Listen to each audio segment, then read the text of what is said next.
So this session we have Professor Li Mengzhi, who is a consultant physician and the past superintendent of Chi-Jung Hospital, Ministry of Health and Welfare. And the next one is Professor Wang, who is a vice superintendent of National Taiwan University Hospital. Let's welcome these two moderators. Thank you. And I'm Dr. Li, and next to me is Professor Huang. We are great honor to be the moderator for this session, a very interesting and also important session.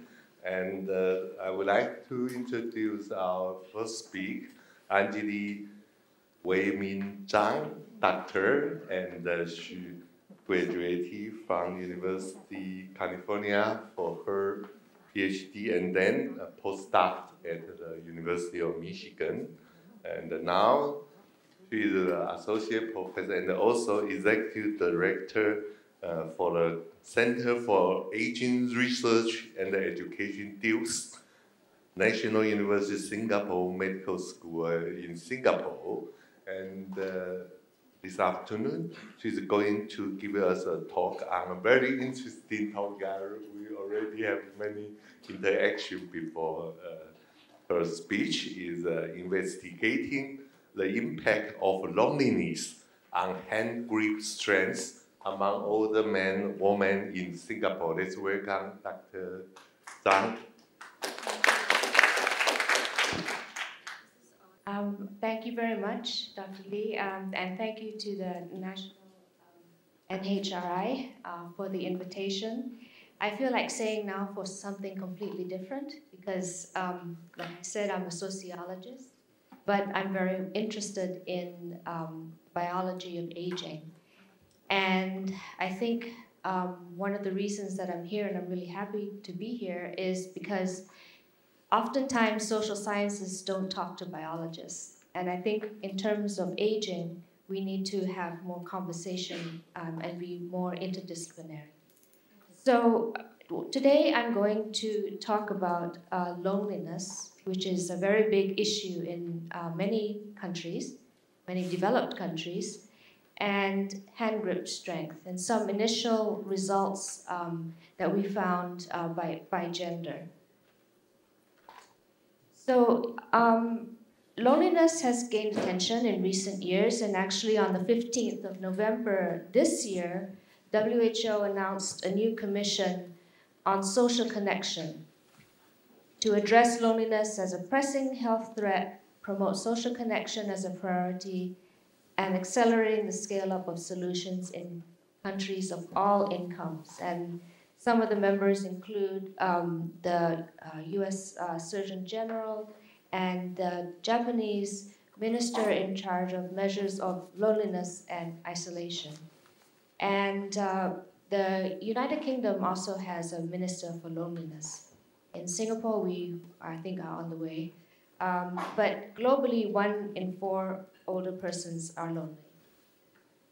So how do you define loneliness? Well, way back in 1982, Peplau and Perlman were one of the first to create this definition. And they said it's a distressing feeling that accompanies a perceived discrepancy between one's desired and actual social relationships. So this is the definition that I'm using for loneliness today, and I'll talk about how we measure it in a minute. One of the things Dr. Li said I must do is to say that loneliness does not equate with social isolation. So you can be lonely in a crowd, and you can be living alone and not lonely. So that is one of the distinctions that I wanted to make today. And loneliness does not equal depression. They're correlated, pretty highly correlated, but they're not the same thing. So why is loneliness important? Well, because social relationships or the lack of, are as bad as smoking a pack of cigarettes a day, having high blood pressure, being obese, and low physical activity.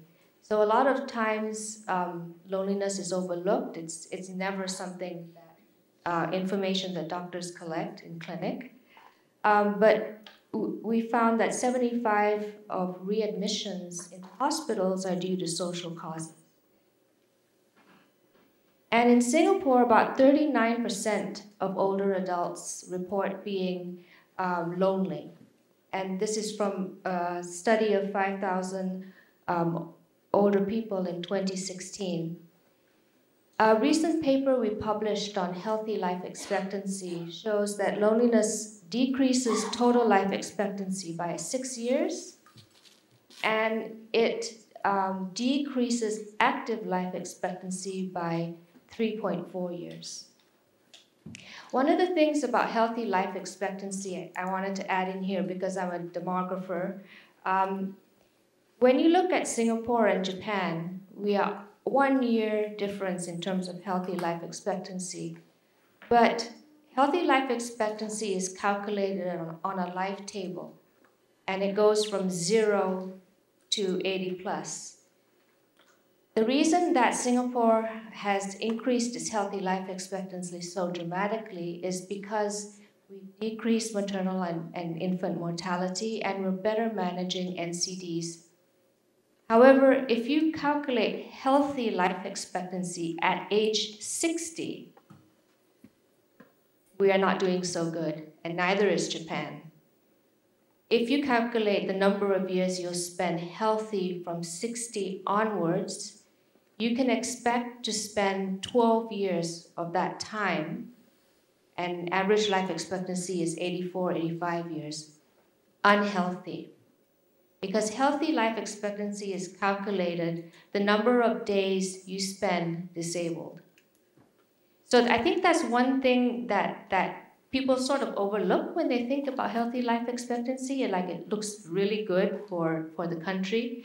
But if you look at older people and calculate, and it's starting at age 60, the picture is not as rosy as we think.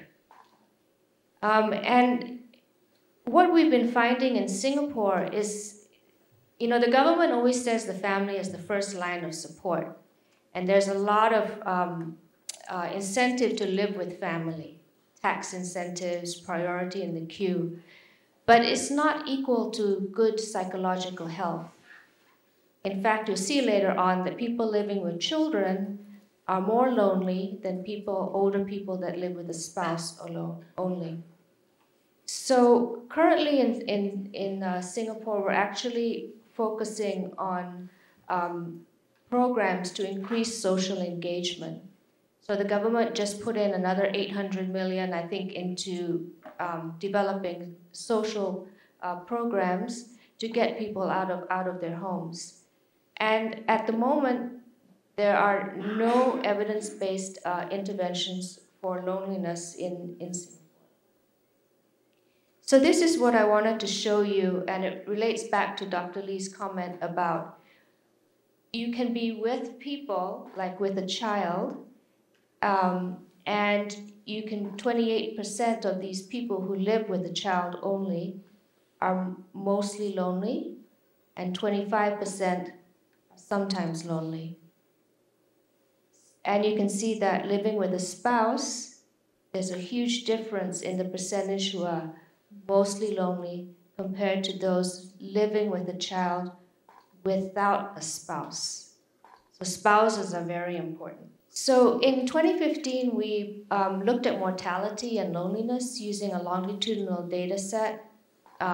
We had 3 waves of data, and we found that even controlling for living arrangements, social networks, health status measured by presence of disability, activity of daily living limitation, and number of chronic diseases, that loneliness was still associated with a greater risk of death.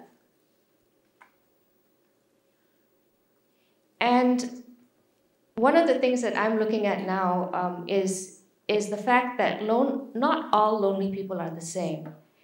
And the reason that's important is because if we want to develop interventions for lonely older adults, we need to take this into account. So for example, you can have, this is the scale for loneliness. This is low, and this is being very lonely. And you can see that people who are very lonely have very low levels of personal mastery. That means control over their lives, they think. And they also have high number of depressive symptoms, and their social networks are moderate. And this is different, for example, to someone who's not lonely. They have high levels of personal mastery, moderate depressive symptoms, weak social networks. So there's something going on, and we're trying to develop archetypes of lonely older adults.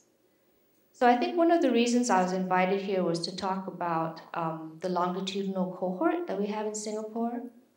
And in 2015, our Ministry of Health commissioned the center to run a nationally representative study on productive and active aging. We call it the SIGN study. And the aim was to monitor and track changes in lives of older Singaporeans. And the focus was really on physical health, function, social engagement, lifelong learning, volunteering, and psychological well-being. So 2015 was actually a turning point in Singapore, where they put out an action plan for successful aging. And they started realizing that the social determinants of health were important, because most of the money before was poured into biomedical research. So we were funded to do this initial cross section. We got around 4,500 people, and then in 2019 we got to 887. And right now we have boosted this number to 10,000 people in 2023, because the idea being social determinants of health are important. And what we have done is we've linked the health records from the Ministry of Health with our survey data, so we can actually look at diagnosis, hospitalization, length of stay, and how much they paid for their visits.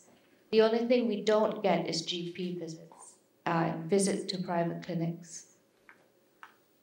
So one of the things that I wanted to show here, actually, if you look on this side, is if you look at length of life and quality of life and health outcomes, you'll see that the physical environment has 10% influence over length of life and quality of life. Social and economic factors contribute 40% in terms of prediction, clinical care 20%, and health behaviors 30%. So what we try to do in our survey is to collect information on all of these factors to try and tease out what is driving poor health outcomes in Singapore. And one of the things that we do is we work very closely with our aging planning office, and we actually co-design the questionnaire together. And this is our agency for integrated care, so looking at long-term care. And our urban redevelopment authority, looking at environmental design. And there's a lot of work now looking at green space and psychological well-being. So the study that we are running right now is really focused on the social determinants of health.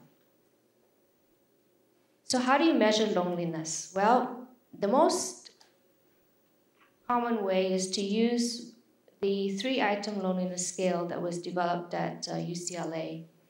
There's a 20-item version of this, but they found that the 3-item version worked just as well. So the first question is, how often do you feel that you lack companionship? And we translated this into Mandarin and Malay and Tamil. And you could say always, fairly often, occasionally, rarely, never, don't know, refused. The second question is, how often do you feel left out? Left out of activities, and the third question is, how often do you feel isolated from others? So we coded the don't know and refused as missing, and we dichotomized the measures into lonely or not lonely. So lonely meant that 2 or more of the responses were occasionally or higher versus not lonely. How do we measure hand grip strength? This was actually work with a colleague from Japan, Professor Yasuhiko Saito at Nihon University. He was working with us to collect information on grip strength. So apart from the social aspects of aging, we also collected information on BMI, grip strength, gait speed, chair stand, and blood pressure. And today I'll just be talking about the grip strength. And so while standing, respondents were asked to squeeze the dynamometer as hard as possible and then let go. We conducted it twice on each hand, and we measured based on mean of 2 measurements on the dominant hand. A colleague of mine then took this data and revised the normative values for grip strength in Singapore because it's lower than in the West. So that was an interesting exercise as well. This is the paper that I'm referring to. So in the analysis that I'm going to present today, weak or low grip strength was defined as the lowest 20th percentile, and we tested both a dichotomized variable and a continuous variable. We did linear and logistic regression models with hand grip strength at wave 2, and we looked at loneliness at wave 1 as the key explanatory variable. So you've got 2 waves of data, you've got loneliness at wave 1, hand grip strength at wave 2.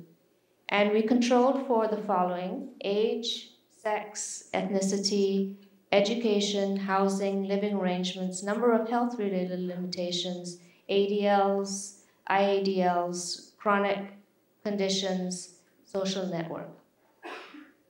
And we did weighting for attrition.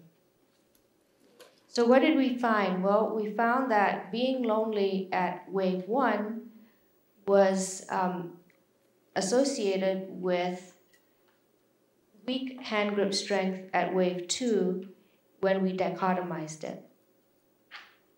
So if you were lonely at wave 1, you were 1.7 times more likely to have low grip strength at wave 2. But interestingly, this result was driven by the men. So these are the results for the men. And you'll see that if men were lonely at wave 1, at wave 2, they were 2.2 times more likely to have lower grip strength. This was not found for women. So there was no relationship for women between loneliness and hand grip strength over the 2-year study period. So that is interesting, and we're going to actually be looking into the gender differences some more. So the conclusion is that loneliness predicts lower hand grip strength over a 2-year period.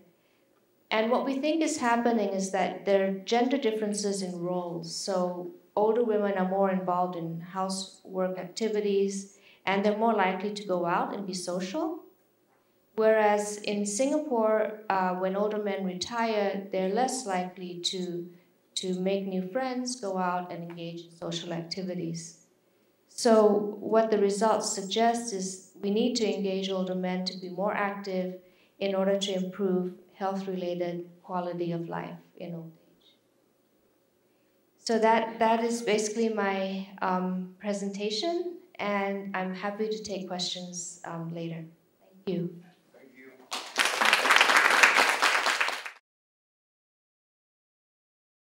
Our next speaker is Dr. Dai and Professor Dai, graduated from the Kaohsiung Medical University for his MD, MS, and PhD. And now he's also a member of Taiwan Longitudinal Study on Aging, and also a cohort study on the daycare center network. So Dr. Dai has published many papers on using the TLSA, Taiwan Longitudinal Study. Today, he's going to give us his summary on from TLSA, that's the Taiwan Longitudinal Study on Aging, to comprehensive public health screening strategy in the elderly. Dr. Dai, please. Thank you for the introduction of Professor Lee, and thank you for the invitation of the NHRI for this speech. And today I'm going to talk about the healthy influenza of the elderly and introduce the current public health screening strategy for the elderly in Taiwan. And then third, I will give a brief introduction of the TLSA study. And the final one, I will introduce our innovative approaches to how to use TLSA or other cross-sectional or longitudinal study to public health screening. There are myriads of healthy influences of the elderly, which include biological and psychological and genetic factors, including age and body indexes, including many biomarkers, many speakers mentioned before, and the social factors. I believe the social determinants of health is the main factors which will influence the elderly and the longevity. And there is also the lifestyle and healthy behaviors and our healthcare delivery system matters. And the healthy outcome is successful aging, longevity, or we have discussed the dementia or depression, or the most important thing is the mortality, disability, and frailty. Here is the scheme of the screening strategy for the elderly in Taiwan, and we are now trying to integrate the ICOPE scheme into Taiwan since 2019. In Taiwan, we take the 8 major perspectives to do the first screening. However, we mostly use the questionnaires to do the first step of the screening.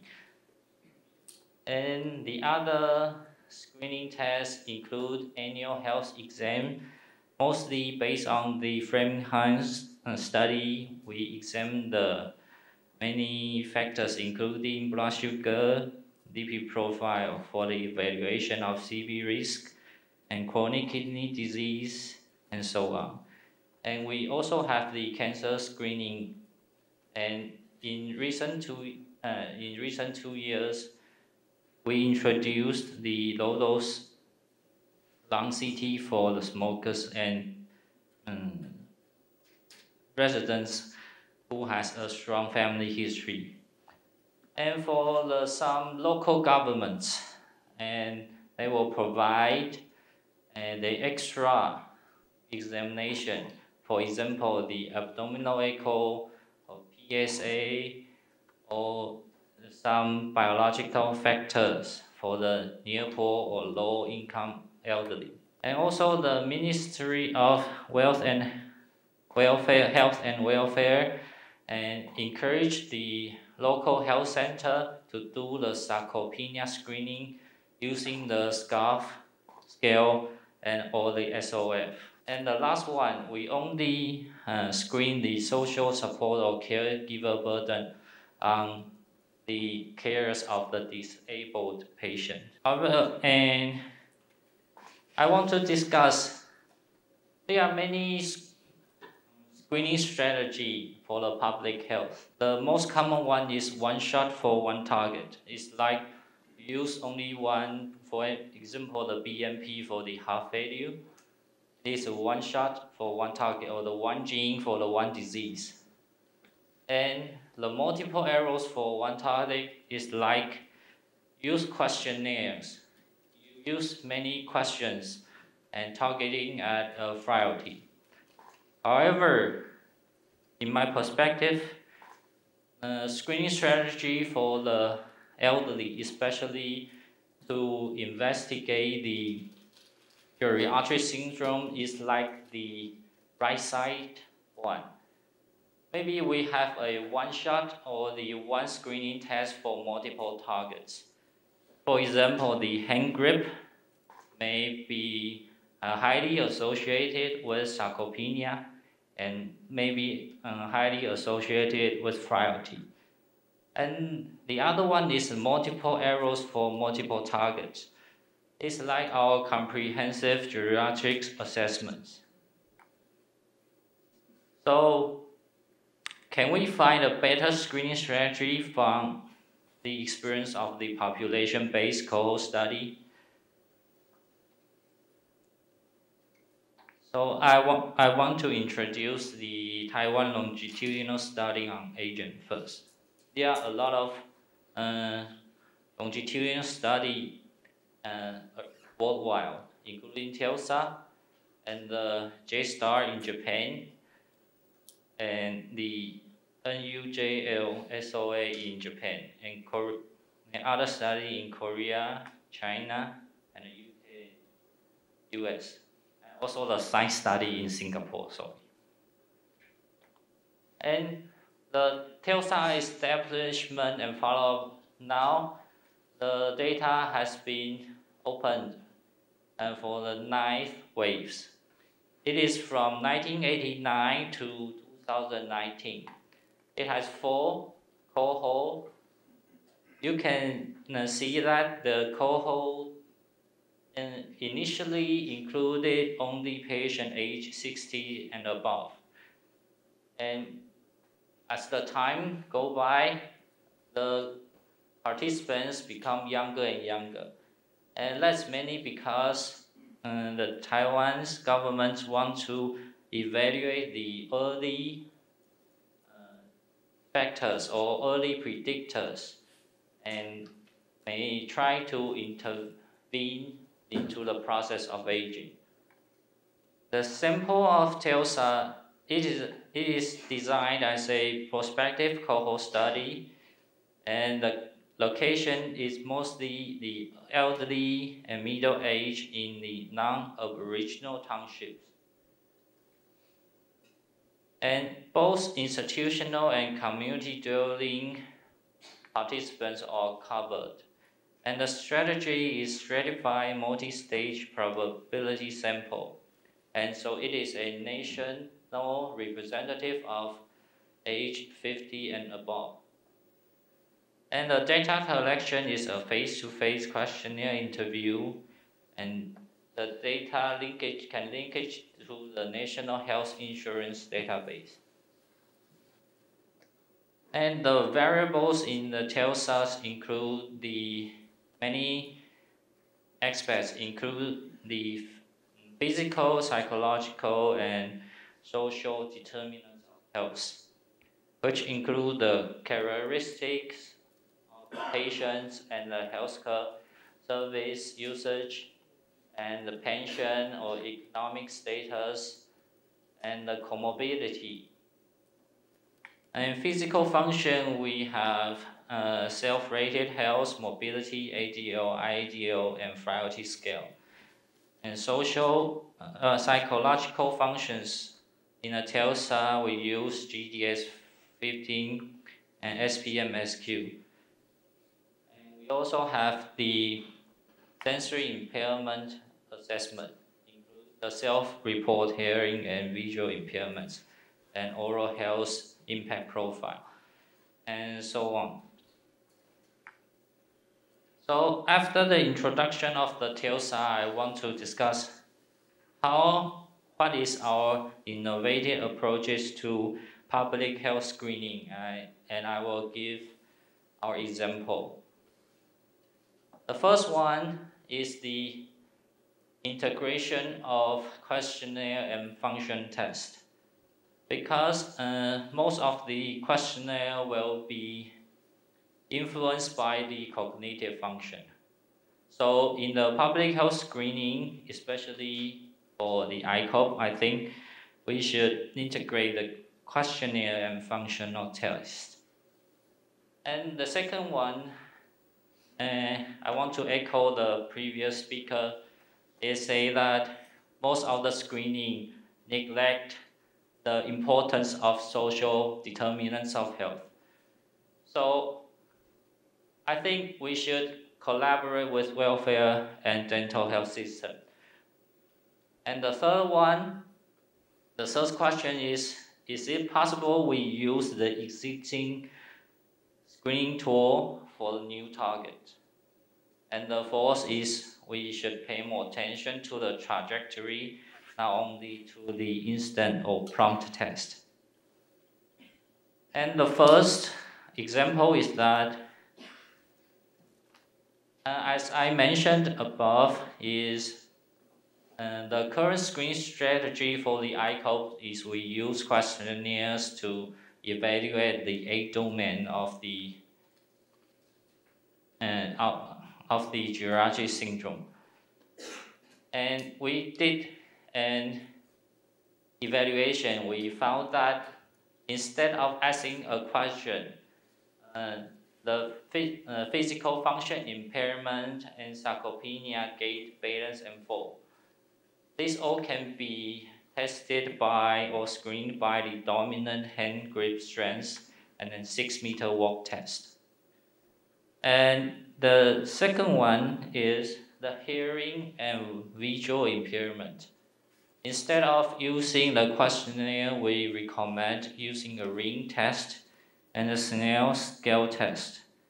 And osteoporosis, we can use high loss or occiput distance or rib pelvis distance instead. And we have tested that our model is more efficient than just using the questionnaire. And the second example is for using or collaborate with the dental care system. And as we all know, we try to use the biomarkers or the questionnaire to predict the frailty or dementia. However, many older people has the dental problems. Therefore, if we can apply a screening tool in the dental clinic or integrate with the oral health practitioner, we may have a better screening rate. Therefore, we use the TLSA and use the stepwise logistic regression and selected that here's a composite of age and female and the oral health impact profile questions. But the question 3 is uncomfortable to eat, and the question 7 is test words.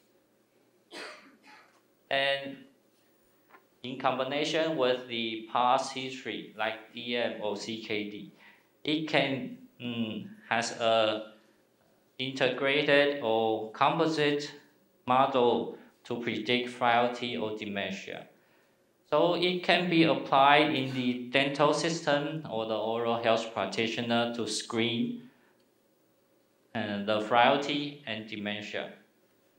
And the sensitivity is quite good. The AUC is above 80%.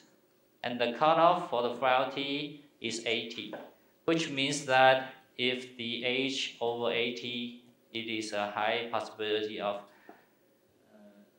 frailty. And each factor has the same weight of the age. But if you have diabetes or chronic kidney disease, the weight is doubled. So it is a quite different approach to the common screening strategy. And the third one is is an example for, is it possible to use the current screening tool for the new target?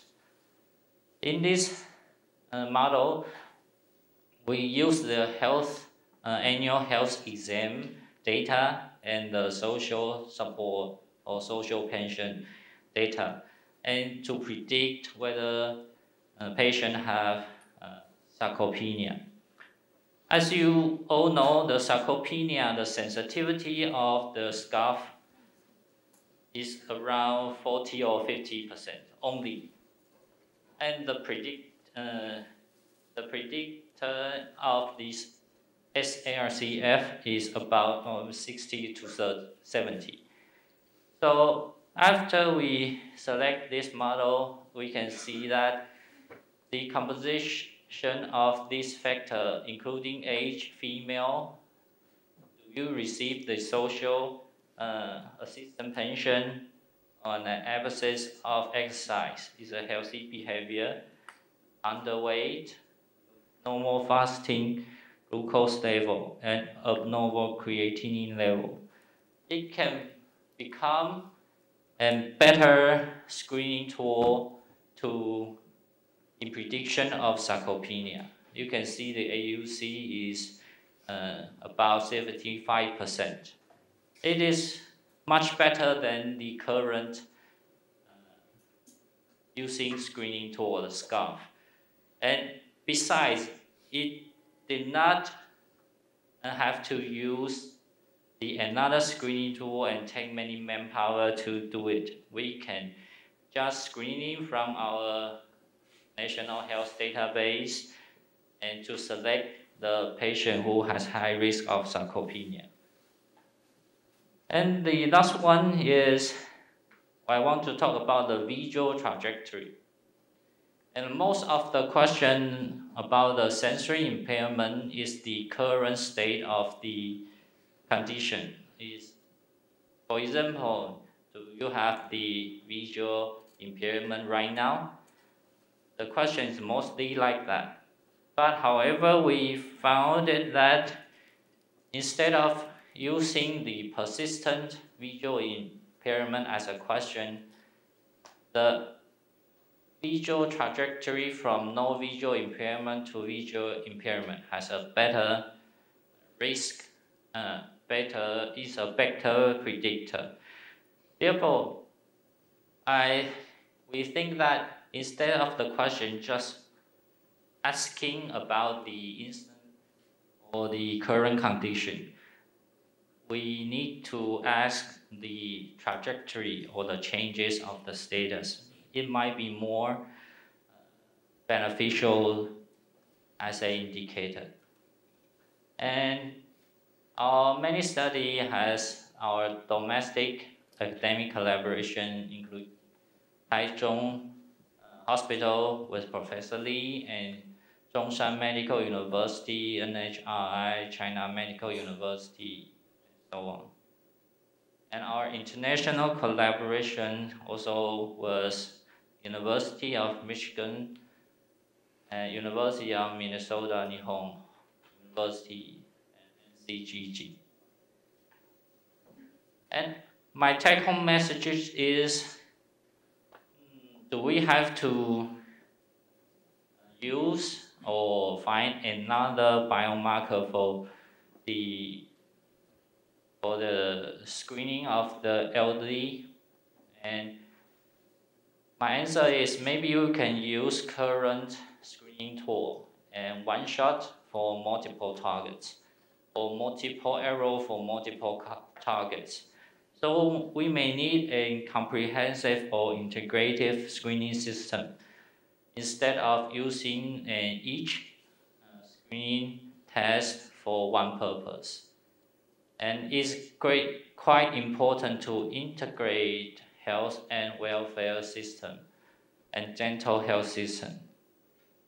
And the last one is the population-based cohort, I think may shed new light on future screening strategy. So when we design a new cohort study or want to add a new biomarker to the cohort study, we have to find or think what kind of a marker is promising. And thank you. This is my talk.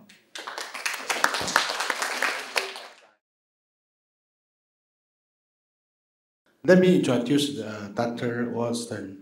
He is the Raymond and Anna Rubin Professor of Geriatric Medicine, the Deputy Director of the Division of Geriatric Medicine and Gerontology. He received his medical degree from the University of Cincinnati and completed General Internal Medicine Residency and Geriatric Fellowship at the Johns Hopkins University. His research interests have focused on the identification of physiological and molecular underpinning of chronic disease, frailty, and late-life vulnerability. This research has resulted in an internationally recognized portfolio of frailty research that has been instrumental in helping uncover important physiology and molecular changes that contribute to the late-life vulnerability.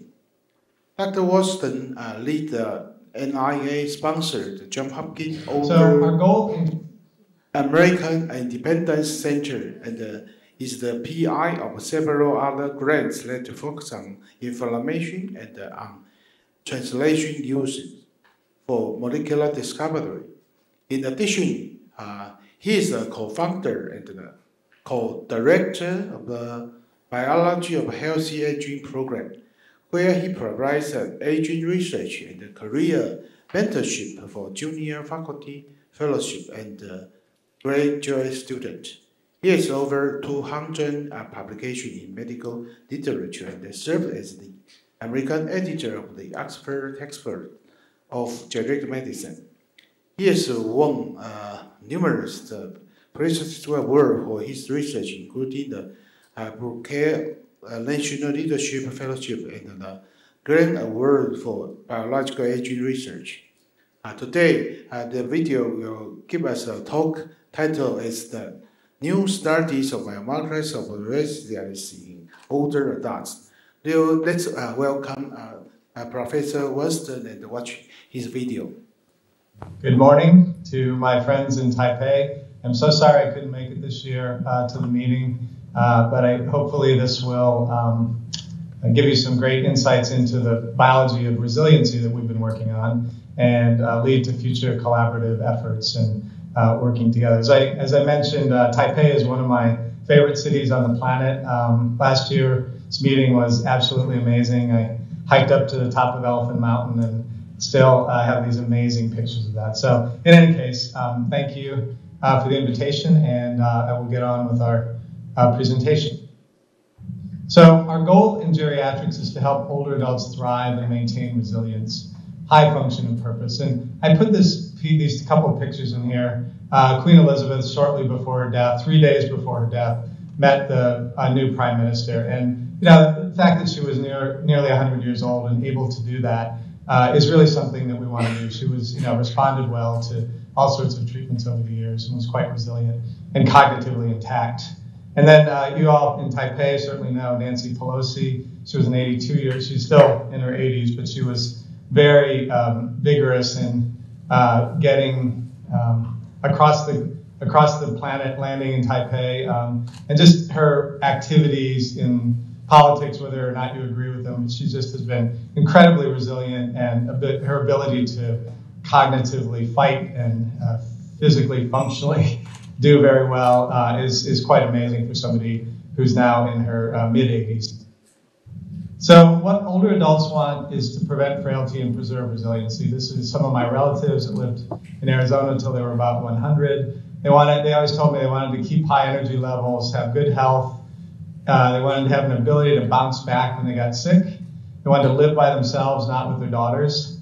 They wanted clear thinking with no dementia. And they wanted to have enjoyable social contacts and meaningful activities. So when we think about older people, there is this huge kind of difference most kids are kind of the same, but even by, teens and 20s, you start seeing a difference in really how people are functioning and functional capacity. And a subset of older people do quite well, often sort of this resilient subset, and other people become disabled a lot earlier and become frail and lose their independence. So we've always been interested in trying to find the biological differences between these groups because we'd like to be able to push this orange line up further. So the talk today will be built on biological frailty research because I think that was our baseline for beginning to study resiliency a few years back, and biologic conceptualization of physical resilience and what we're working on right now. The spring study and the biologic characteristics of resiliency are what I'll report on. We're just finishing this study up. We haven't quite done all of the follow-up, so we don't have a huge amount of biologic data, but I will tell you about what we were measuring. And once we have the phenotypes of resilience in these three clinical studies, we'll be able to report those to you. So I just wanted to go back quickly to this conceptualization of frailty. This is a paper we published several years ago. And there are two major concepts of frailty. One is physical frailty, the one that we developed at Hopkins many years ago. And it has these characteristics that we see in older, community-dwelling older adults. It's not easy to measure in somebody who's in a nursing home or whatever, but these are people who are out still living in the community. And if they have if they meet three of these criteria, 3 to 5, then they're in the frail category. 1 or 2, they're in the pre-frail, and if they have 0, they're robust. This is one from Ken Rockwood and the group in Canada, deficit accumulation frailty or frailty index people use. And usually it's just the summary of all sorts of things that are wrong with people, right? So if they're disabled, they are incontinent, they have cognitive decline, it just adds up and adds up. And the more points they have, the more frail they are. So conceptually, it's sort of apples and oranges.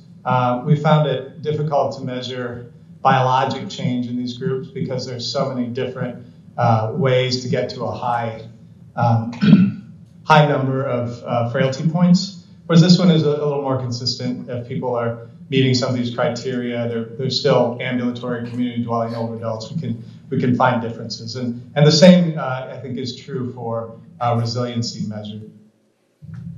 So you've seen this before. This is our slide of physical frailty and the complex pathway that gets there. And in this slide, I call it physical frailty, vulnerability, and lack of resiliency. So out here, we know that people who are frail go on to have these poor outcomes.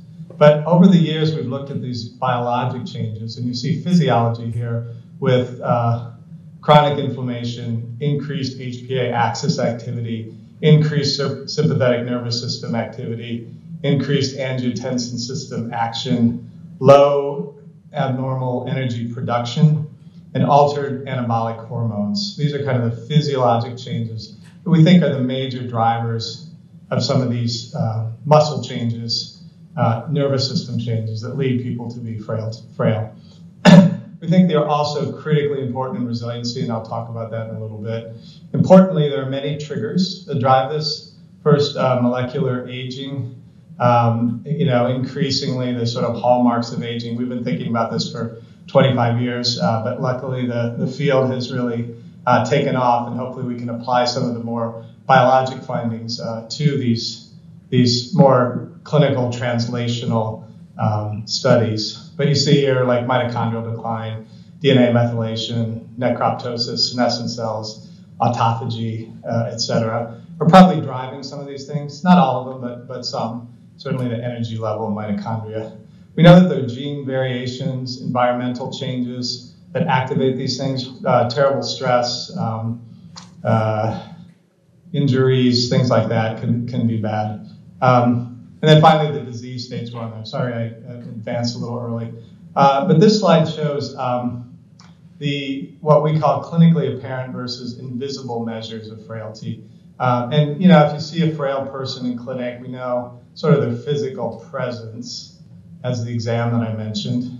But we also often see low albumin and cholesterol, some mild anemia, increased clotting factors. Those will show up in labs sometimes and are not quite a hallmark of frailty, but not uncommon in frail older adults. So you see that in clinic. But under this line, there are all sorts of biologic changes that are happening. And we've been trying to measure them and have had some success, especially in big epidemiologic studies over the years, and looking at measures of inflammation. We just published a paper in Geroscience about TNF-alpha receptor 1 being a really good marker of chronic inflammation, really stable one. Cortisol and HPA axis stuff tends to be up. Activated autonomous nervous system, again, these stress response systems. Hormones, glucose intolerance, these are kind of physiologic things that can be measured in people in labs, but often aren't, just because we don't exactly know what to do with them. But they can be hallmarks of frailty and probably of the lack of resiliency. And then down here, that same sort of aging-related change that can be measured, but ultimately at this point, they're not really very translatable up into patient care. So conceptualization of frailty and resiliency, we know there's some physiologic overlap. This is, in resiliency, we often look at how people are stressed and how they recover. So, if people get a big cut or a fall and are kind of briefly injured, oftentimes they'll pop right back, especially young people. They just really quickly come back to normal. And the same, another stressful event, people will kind of roll downhill and get up. But as people age, they tend to be less responsive to recovery, right? Less responsive to these stresses, and they don't recover as quickly. So this is just a line that shows these things kind of falling. And when people get to be frail, often they are super vulnerable. They have a stressful event, and they just don't really recover. They never get kind of back above, and they could actually die from their consequences. So the theory of resiliency is such that we know that there's a maintenance of complexity, homeostatic regulation. These are kind of big biologic themes with lots of sub-pathways kind of embedded within them. And this leads to an overall systemic integrity and ultimately supports resiliency or ability to respond to stressors. So, it's different than many chronic diseases. You can't quite measure 2 or 3 lab things and say, oh yeah, yay, we know what's going to have who's going to be resilient or not. I think many of these are going to be dependent, the measures that we're looking at, on the systemic integrity, right? So how these systems respond in the whole body is going to be super important. So the theory of resiliency goes back quite a ways. The same people who helped us think through frailty back in the 90s, Buchner and Wagner, it really stated this: resiliency is the ability to rebound from stressors and a capacity to withstand stress. So that's how we define it in older adults. It is a maintenance of complexity. Lou Lipsitz and others have written about that. Reactive tuning, the more loss of complexity in our ability to respond to stressors, the more vulnerable people are. And then homeostatic regulation, we talked about that. And again, this has all been informed a lot by our scholarship on frailty, because we know that frail people often don't have these things. They tend to kind of come apart. That's why I think that it's been very helpful to us to get into this field quickly and are about to do important findings. Our colleagues at Duke have also been very outstanding at thinking this through. And you see here, there's a resilience is this dynamic response, right? And stressors, things like illness, injury, surgery, psychosocial things will cause some kind of response in a system. And if you're resilient, you just kind of bounce back after a while. And if you're not, you'll have different kinds of outcomes potentially. And then there's also this pre-stress reserve, these areas, which are probably important in kind of informing what this resilience looks like. So this is some of the early hypotheses that develop resiliency. And so several years ago, we got a major NIH study of the physical resilience in aging called the SPRING study. And basically what we're doing is characterizing resilience to physical stressors in older adults. It's a dynamical physiologic systems. And you see, we have 3 studies, and I'll talk a little bit more about them, 3 stressful studies to older adults that we measure. Great team, biostatisticians, clinicians, just everybody from immunologists on down the line. So it's been an orthopedic surgeons, and anesthesiologists, oncologists. So they've been fantastic in getting this. So the 3 stressors that we're looking at is knee replacement surgery, initiation of hemodialysis, and bone marrow transplantation for hematologic malignancy. So each of these are, common procedures that happen in a subset of older adults. They're different kinds of stressors, but we're hopeful that by looking at these 3 procedures, we can find people who are resilient and not resilient, and then identify the biology that's different between these groups. So this is just a quick slide that shows, like in rebound, bone marrow transplant.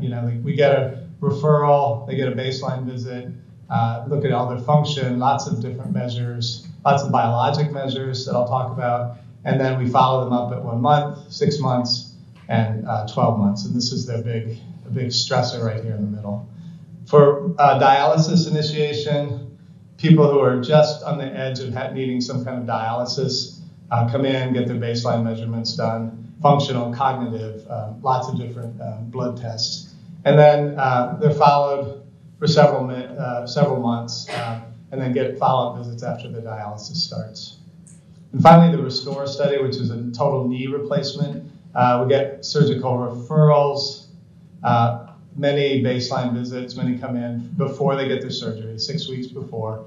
Lots of physiologic and physical tests that we'll talk about. And then we follow them up for about a year. So, we're very close to being done now. We have a couple patients left in this one and a couple patients left in that one. And then we can do much of the biologic measures that I'm going to tell you about now. We have some, but we can't quite say who's resilient or not until these 12-month visits are done. So this is our conceptual model of the biology of resilience. So we call it resilience capacity, right? So there's an ability to respond to these big stressors. And this is kind of what happens, right? So say somebody gets knee replacement surgery, they get anesthesia, they get all sorts of maybe trouble during surgery, and then they get the surgery and see how they respond, right? So in the end, we can, over the weeks and months and years, we can see if they develop any of these kind of phenotypes and their outcomes, right? So the subset will be resilient and do great. Another subset will be kind of neutral, not really do very well. And then another subset will probably do poorly. And so that enables us then to look at the good subset, the resilient subset, and look what their biology is and see how it compares to the other ones. So importantly in this study, we have utilized a number of areas that we think are critical to contributions to resilience. So, for example, these dynamic stimulation tests, this goes back to that systemic override ability to respond to stressors. So before people get these stressors, we're measuring glucose tolerance tests, ACTH stim tests for and cortisol for the HPA axis.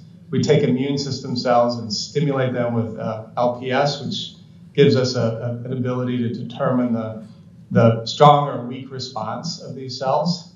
And then heart rate variability is more of an autonomic nervous system measure. So before anybody gets any of this, we have a very good sense of what's happening with these systemic responses through these sort of minor dynamic stimulation tests. We also measure a host of aging-related things, senescent cells. We're looking at epigenetics, metabolomics, cell-free DNA, and a bunch of different hormones and blood tests. So cytokines and other things at baseline that are potentially very important in predicting who's going to be resilient and who's not. Many people have thought about this over the years. This is again from Matteo Cesari, and talks about which biomarkers are associated with physical resilience. And you see here, senescence, inflammation, mitochondrial function, skeletal muscle metabolism. We've picked up most of these measures, probably a little bit fewer on the muscle piece. And then you see what's low resistance. So these are kind of hypothetical measures and things that we're actively finalizing in the next couple of months. So again, I mentioned these measures. I think they're super important. They're kind of core of this sort of systemic response that we see. So again, we measure these before people get their actual procedures, right? So we see how they're going to respond to sort of minor stressors. And we hypothesize that those who do not respond well are going to be less resilient. And those that do respond well and kind of pop back up to normal are going to be far more resilient in their outcomes after their clinical procedures. We know that aging-related contributors to resilience have capacity in the neuroscience domain. We know immune systems in frailty and all sorts of things. We can tell that all sorts of disease states, these really make a difference, and people who have chronic inflammation and altered T-cell phenotypes often do worse, kind of in recovery periods or all sorts of things. So, these are certainly part of that. We're looking at the physical properties of cells, not just the senescent ability, but also looking at senescent changes, but also how they move. We do have a very good collaborator now who is very expert at watching these cells move and measuring the differences between frail and non-frail, and also he's going to do that then in our resilient versus non-resilient subset. So finally, we're in the final part of doing changes in these other kind of markers of. Let's see if I can get back one. Other markers of resilience. I won't go back into it. I'm running out of time here. So, but I did want to do one characteristic that I think has been a Johns Hopkins thing for many years. GDF15 was actually worked on many years ago by Se-Jin Lee here at Hopkins. You see this publication from 2000. This has become a big favorite in geriatrics recently, and it gets to be induced following injuries and other things. And we think it's going to be a very strong, single molecule predictor of resilience or lack of resilience. And I'll just show you some quick data from a subset study that we've done on frailty. Wang Liu, an outstanding fellow, has published one paper on this and is about to publish another. But you see in the frail subset in proteins, this GDF15 is way up at the top in pre-frailty, and also pretty far at the top in frailty. So we think that it's going to end up being quite important. There's other important proteins here too that may end up helping us predict. You see this TNF-alpha receptor again that seems to pop up all the time. So we'll see relatively quickly which of these things are promoting resiliency or backtracking resiliency to stressors. So what does GDF15 do? It sort of circulates centrally and regulates appetite. It regulates macrophage activity with metabolic activation and alterations, and then it sort of regulates this again because we don't have the final resiliency results. We know, there's a subset of people who did very well, a subset who did very poorly, but we can't really do the analyses until we're completely finished. So this is just a graph of the sort of measures of this in sort of healthy middle-aged men and women. In our spring participants, you see, it's they're older, and it's kind of pushed out to higher levels out here in the older people, which is not unusual. So if you look at our three studies, you already see some difference in this. First, in rebound, which is the cancer subset, you see that there are a lot of people who are kind of in this normal range, but there are a subset that are doing that have high levels here. And, you know, we would, again, hypothesize that these are going to be the non-resilient people, the people that may well die within a month or 6 months or never really kind of, they may be cured of their cancer, but they don't recover functionally or cognitively. In the ready or dialysis subset, you see the levels are much higher, which is probably because it's not getting dialyzed or cleared out of their system. These are before they have their dialysis, so it's kind of floating around. But you know, long term, you know, these folks who are waiting for dialysis are at very high risk of all kinds of things. So this particular molecule may be driving some of that. And then finally, restore, which is the knee replacement. You see, it's probably not as important, interestingly, right? So you see, like, a lot of these people, they're older, they're in their 70s, but they have, you know, pretty good levels. And I would predict that these are the folks that are just kind of doing quite well. And these few are the ones that didn't do very well after their surgery. But we'll find that out very shortly once we get measures done. So I think I will skip this.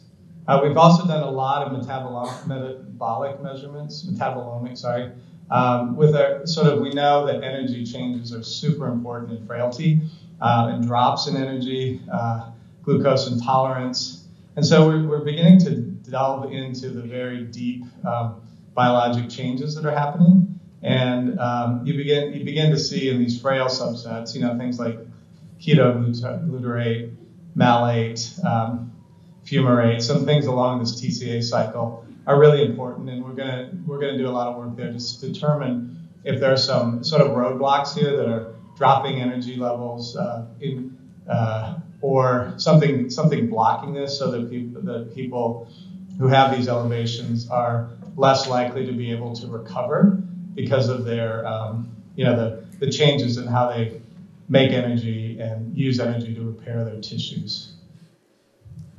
Finally, aging-related contributors to resilience capacity. We are actively measuring senescent cell markers in the knee tissues with the colleagues at Mayo. So hopefully next year we'll have some really, really important findings there. Cell-free DNA, which activates immune system changes. We're going to look at that.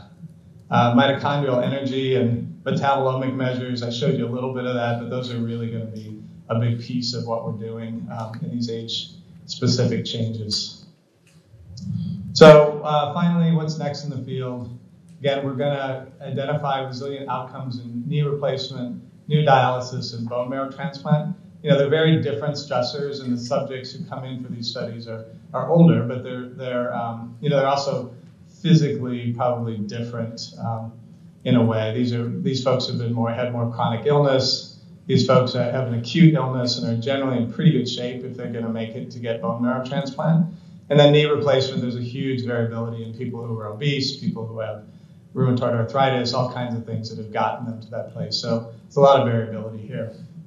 And so we're going to look at the relationship between the baseline biologic, clinical, and dynamical systems, as well as psychological variables with these resilient outcomes. So, right, some people do well, some people do poorly. And we can look at the biologic differences between the two. And we'll be doing that basically in December and January. And hopefully next year I can come to Taipei and present a really beautiful amount of data on this. And so we're also going to be developing models that facilitate better understanding of interactions. So some of these things may pop up in all three of these stressors. And that would then be a way to begin to look at biomarkers in clinical practice that may help predict how people are going to do. So that's a super important kind of geriatrics field builder, because, you know, sometimes people get terrible injuries and are going to do very poorly. You know, for example, if somebody is going to get a bone marrow transplant and, you know, has some of these markers, they would often die very quickly after the bone marrow transplant. But if you didn't do it, they may live 6 months, a year, not do great, but they have a better health span and lifespan. So those are the kinds of things we hope to do in all kinds of different geriatric measurement areas. And then finally, interventions based on biologic discovery that promote that. So, you know, to fix up some of these systemic changes that we think are going to be terrible. And then finally, develop new care plans for individuals who might have had resilience or lower likelihood of good outcomes after some kind of stressful event. So again, identifying differences between older adults and how some might do great and some might do poorly, and we really have to not just throw everybody into the same bucket. I think that we can make some differences through our clinical translational work and biologic aging. So with that, I will acknowledge our NIA-funded Older Americans Independence Center and a huge grant from the NIA to get us to where we are. I think we will do very well down the road with this, and I'm excited about presenting it to you hopefully next year. And again, thanks for the great invitation. I greatly appreciate it, and hope to see you soon. Sorry I couldn't come. Okay, it's quite inspiring, right? So if you have any question, please send your question by email to him, okay? Don't ask we too, okay?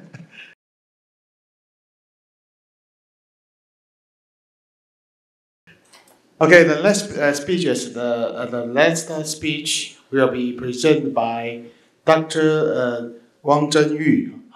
She was graduated from Department of Pharmacy, National Taiwan University, and received master's degree of clinical pharmacy and the PhD degree of pharmacy from National Taiwan University. He has clinical and research experiences before becoming the current research staff. He is now the assistant investigator of National Center for Geriatric and Welfare Research, National Health Research Institute, Taiwan. Her research interests focus on polypharmacy, osteoporosis, pharmacoepidemiology, health, economic and outcome research, and community health promotion. She won several research awards, and I believe she will become a star in the near future. Today, she will give us a talk titled as A Patient-Centered and Engaged Medication Optimization Project to alleviate drug-related problems in community-dwelling older adults. Let's welcome Dr. Wang. Thank you for that kind introduction. And good afternoon, ladies and gentlemen. This is Chen-Yu Wang from National Center for Geriatric and Welfare Research. And today is my honor to be here and present my study about my pharmaceutical care. That is a patient-centered engaged medication optimization project, which in order to alleviate drug-related problems in community during older adults. I have no conflict of interest to disclose, but I want to acknowledge all the financial support from our center, Center for Geriatric Welfare and National Health Research Institute, and also the National Taiwan University Hospital Unit Branch. And in the beginning, I want to introduce the HOPE study, because our pharmaceutical care is under the infrastructure of the HOPE study. And the HOPE is named from its study aim to improve the healthy longevity and aging in place, which is a community-based multi-domain health promotion program under a cluster randomized control study design. And launched in September 2021 in Yunlin, a rural county in Taiwan. And we are now here in Taipei, and Yunlin is in the middle Taiwan. So there are some pictures of Yunlin. As you could see, Yunlin is agriculture-based and with a large age population, while relatively rural with poor transportation. And this makes it more difficult for the elderly to search for their medical cares and even the daily nutritious meals. So therefore, the governments in Yunlin launched the congregated meal service in the community activity centers. As the picture, you could see the elderly could gather together to enjoy their lunch and to conversation with his neighbor and friends. So this service is very popular in our elderly people. And by this way, we could also deliver various healthcare promotion activity directly into the community. So the healthy longevity and aging in place, the HOPE study integrates the osteoporosis, sarcopenia, risk assessment and treatment, and also the nutrition evaluation, polypharmacy intervention, exercise training, and also welfare support. And in this today's presentation, I will focus on our pharmaceutical care, mainly to alleviate the drug-related problem and anti-cholinergic burden. And the HOPE study integrates total 30 community in Yunlin. And until now, it already performed for 2 years. And in these 2 years, we have hundreds of health evaluation in the communities. And you can see the picture here. The bus is the DESA bus. Then we drive the DESA bus directly into the community. And this is very interesting that in Yunlin there is many temples. So it's a very interesting finding. You can see the advanced technology together with the traditional agriculture. Okay. So during this part, we do many screening. Many evaluation, and after the evaluation, we will provide them the feedback reports about the lectures and many interaction with the elderly in the community, and also introduce many kinds of exercise training programs in the community. So this is the conceptual framework of our pharmaceutical care. And first, our geriatric research team will collects the data from the elderly in the community directly, including their baseline characteristic, drug information, adverse drug reaction, and interview for their adherence. And this information will send back to the pharmaceutical care team in National Taiwan University Yunlin branch. And the pharmacists there will go the comprehensive drug review, especially for their drug-related problems and also their anti-cholinergic burdens. And then we will giving the patient-specific report, a one-on-one consultation, of the healthy literacy promotion. This study is under a cluster randomized control study design. It means the elderly are included in this study after their drug information collection. They were randomized into the pharmaceutical care group and the usual care group. And both groups will undergo assessment. However, only the pharmaceutical care group will receive the interventions. And we measure many outcomes but in this presentation, I only focus the drug-related issue. Okay. And this is the concept of our interdisciplinary community-based care model. It contains 3 steps. The first step is data collection in the community, which was performed by the pharmacy and nurse in the community. And then in the second step, the evaluation and advice were performed in the clinical pharmacy in hospital and sometimes the physician. And they will identify DRP and anti-cholinergic burden, evaluate the benefit and risk, and generate advice and care plans. And finally, we will feedback to the in the community, and that was performed by the pharmacist and nurse in the community. And we will deliver advice and sometimes one-on-one consultation and follow-up for further assistance and clinical outcome. And in this study, the pharmacists were designed to the same community in order to establish the stable relationship and familiarity between the pharmacist and the elderly in the community. And there are some pictures of our interventions. And this is the baseline characteristic. The mean age is about 75 years old, and the female is the majority. And there are almost 45% of patients living alone or living with spouse, and nearly 65% of them with low education level, lower than elementary school. And the most common comorbidity is hypertension and diabetes. And worth it to know is over 50% of them with poor medication adherence and polypharmacy. So we focus on the drug-related problem because it contains all problems which will interface the effectiveness and all the safety of the drug therapies.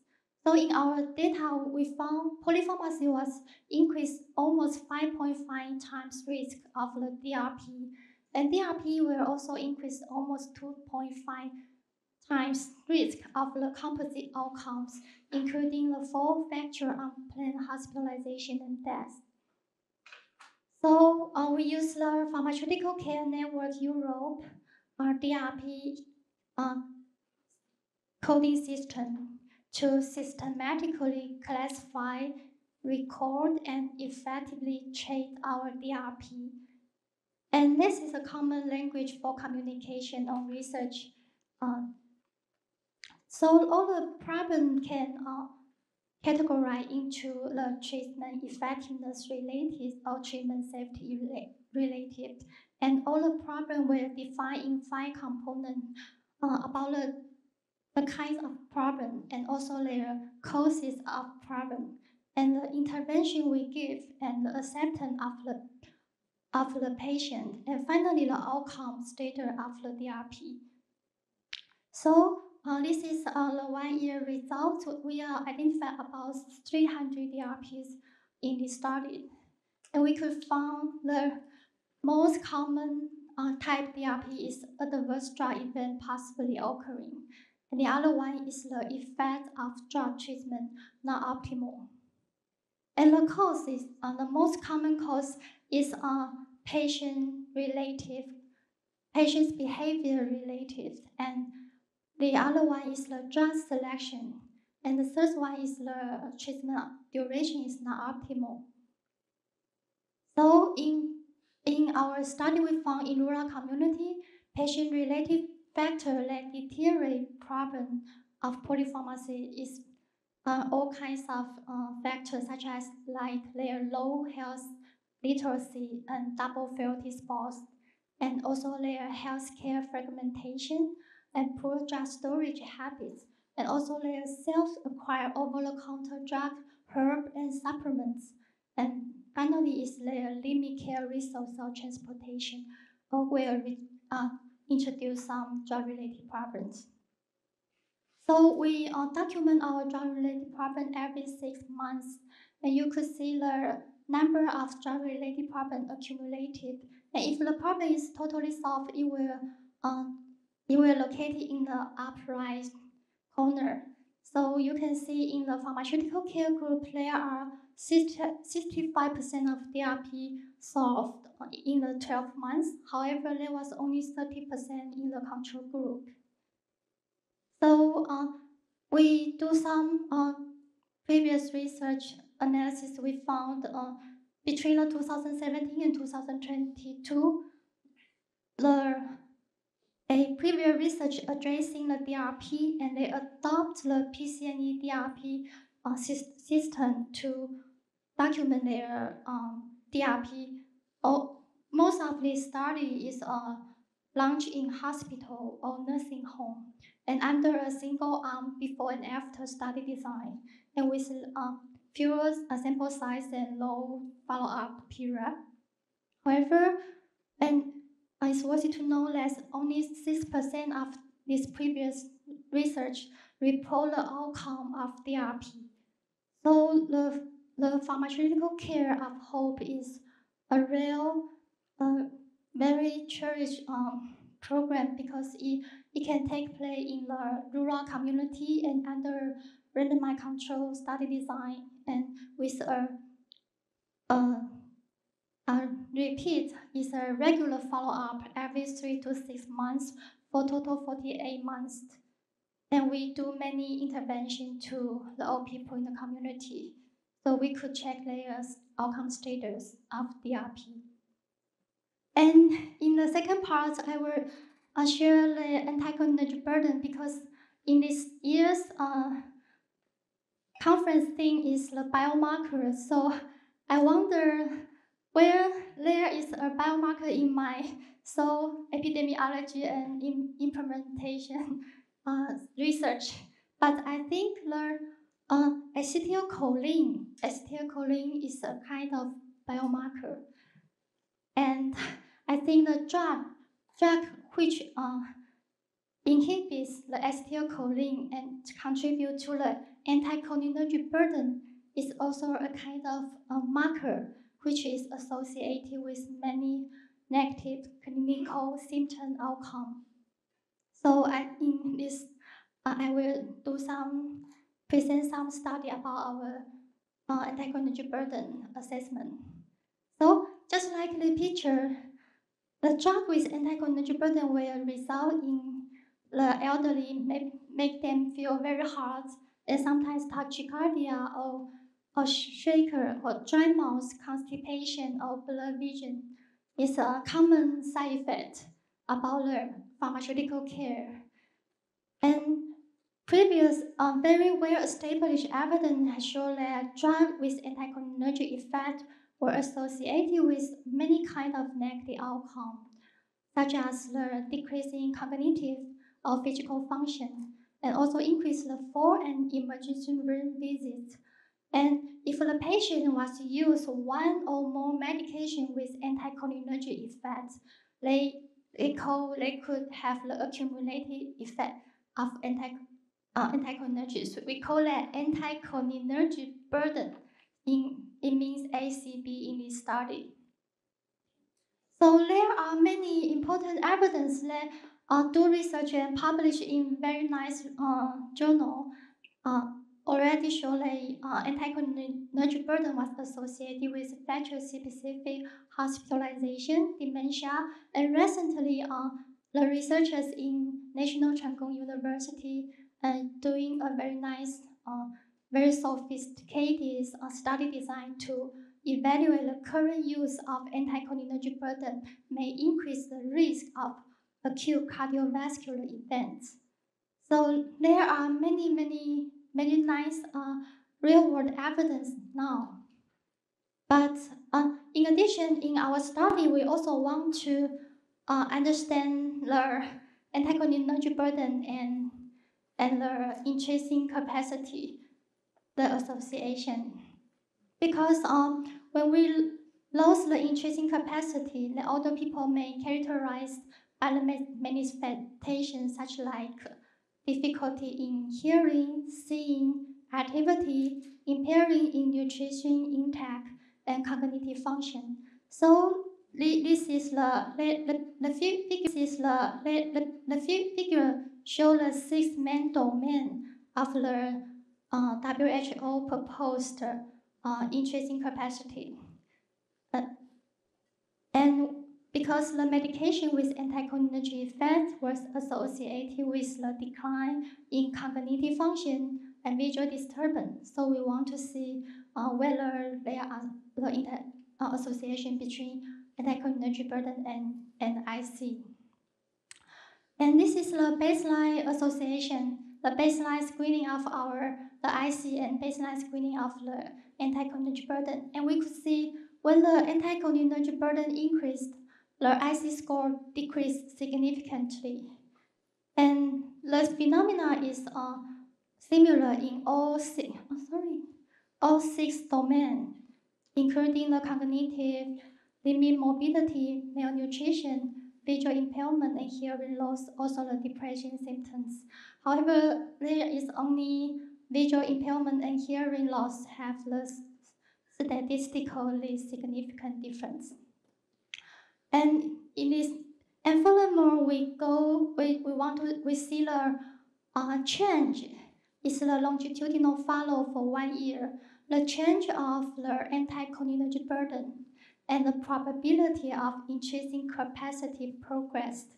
And you could see that when the anticholinergic burden decrease compared to ACB no change, the anticholinergic decrease can significantly increase the increasing capacity, especially for the cognitive progress. That is statistically significant. So, just like previous mentioned, there are already many where evidence show that anticholinergic burden was associated with many negative outcomes. However, intervention in reducing ACB are still very rare. And from 2010 to 2019, there were only 8 studies address this issue, and these studies all launched in urban or developed countries, or in a single hospital or nursing home with small sample size or short duration.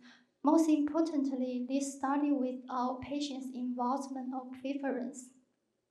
So in this study, we want to evaluate whether an interdisciplinary long-term community-based patient-centered pharmaceutical care model could reduce the anticholinergic burden in community during older adults. So in this part, we need to do the polypharmacy prescribing. There are 3 steps.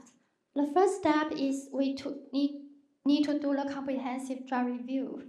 And the second step is we need to identify inappropriate prescribing. And there are many tools can help us to identify. And we assess each medication for its eligibility to be discontinued, including no valid indications, part of a prescribing cascade, or the harm of a medicine clearly outweighs a potential benefit.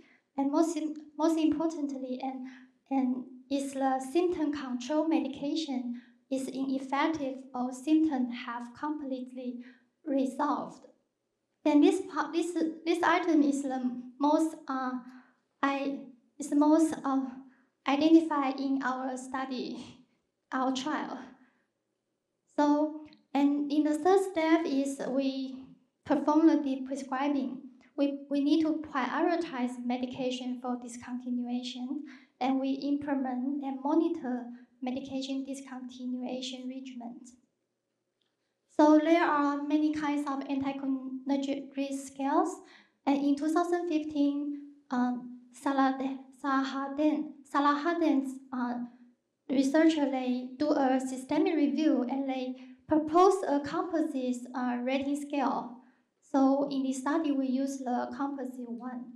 So we have 4 steps to describing our anticholinergic drug. The first step is identify anticholinergic drug. We use the Salahaden's proposed one in 2015. And in second step, we prioritize AC drug for discontinuations. We classify AC drug into 2 types. The first one type is the R type, which means this kind of drug is regularly used for chronic disease control according to clinical practice guidelines and evidence, such as the metformin, atenolol, diazoxide, or metoprolol. And the other kind is the S type. It means the drug used for symptom control, and patient could recover from symptoms, or the symptom could be modified by a specific treatment or lifestyle changes, such as the NSAID, antihistamine, or anti-ACE. So in the third step, we will identify whether there is any potential side effect. If the side effect exists, we will discontinue or switch to another AC drug or decrease the dose. And if there is no side effect for the R-type AC drug, we will continue and monitor. And if there is, however, for the S-type AC drug, we will go further to understand the benefit and risk of the drug for the patient by face-to-face consultation, including we ask whether the indication exists or the drug improves their symptom, and also the patient's actual use of the drug, and also patient's preference. And all this information together can help us to make the final decision about the discontinuation. Okay, and our primary outcome, we try to measure whether the proportion of discontinuation of AC drug after 6 months of intervention. And the discontinue means there is no prescription for the medication or the use of medication less than 3 times within the last month. Okay, this is our result. We found that among our elderly, there are 46% of them prescribed with medication with anticholinergic burden. And among this drug, when we categorize them, we found there are 66% of them is R-type and 33% is S-type. And the most used R-type is the metformin, atenolol, and diltiazem. And the most used S-type is the celecoxib, tramadol, and cassisoprol.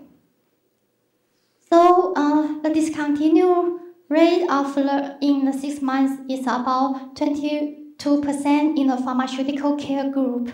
And however, there was only 40% in the usual care, but there is no statistically significant difference.